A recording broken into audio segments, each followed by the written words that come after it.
With the ever-increasing amount of electronic waste appearing in the waste stream, recycling LCDs has become as important as recycling other mainstream commodities such as paper and plastic, if not even more demanding.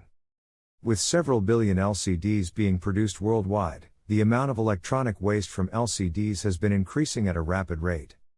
The recycling of multi-matrix composite wastes such as LCD scrap requires a specialized approach. In an effort to understand some of the key fundamentals that drive the waste and recycling industry, we have developed the Recovery 2.0 system. This is an innovative approach to manage the treatment of residual waste materials in a sustainable method by treating waste as a resource, while assisting with the world's demand for clean water and clean energy by using thermal reduction. Liquid crystal displays, or LCDs, have quickly replaced cathode ray tubes as the main display devices being used. LCDs are displays that utilize liquid crystals to operate. Common sources of LCD scrap are derived by recycling and accumulation of damaged or end-of-life displays. These LCD display scraps may have been used in any number of devices or applications. The scrap LCDs may include an assortment of displays recovered from flat-screen TVs, computer monitors, laptops, tablets, or smartphones, watches and electronic device displays. You may also recover LCD wastes from automotive dashboard displays, or from common household appliance display screens, digital clocks and an ever-ending variety of electronic displays. Most LCDs made before 2009 used cold cathode fluorescent lamps for backlighting, while those made after 2009 typically use light-emitting diodes known as an LED. Backlighting for LCD flat-screen monitors, tablets, phones and touch-screen displays are provided by an light-emitting diode light source. With LED light sources, light-emitting diodes are commonly mounted on an aluminum strip as a highly reflective substrate that also acts as a heat sink.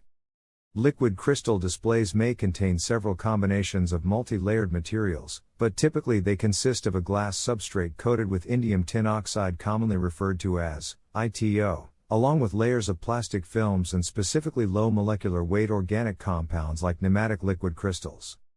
When e-scrap that contains LCD displays is collected, it may be segregated into an isolated stream to attempt to cull any reusable or repairable items, or to be further processed as a unique substream.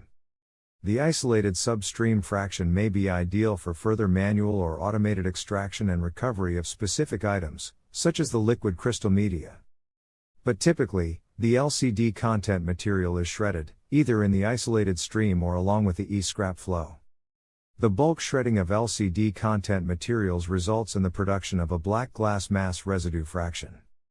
The black mass residue substrate scrap contains waste and residuals of LCD flat screens that are ideal for recovery of scarce materials like indium tin oxide, ITO, liquid crystals, and substrate materials such as glass and other heavy metals, along with any residual plastics. The black glass mass residues contain a trace volume of critical or rare earth materials that may be concentrated and selectively extracted in a later stage. So in summary, the recycling of liquid crystal displays, or LCD scrap, may be adopted in order to address the growing fraction of complex multi-layered waste materials. And in addition, you may achieve the recovery of strategic or critical resources. We intend to explore other types of scrap metals and minerals recovery at some point in the future. Until then, please feel free to reach out to us at your convenience. Waste.net provides a neutral platform to assist in finding a market for scrap, waste and byproducts, with the goal of matching waste material generators directly with beneficial users of those materials. By connecting market participants, we foster collaboration and promote environmental sustainability.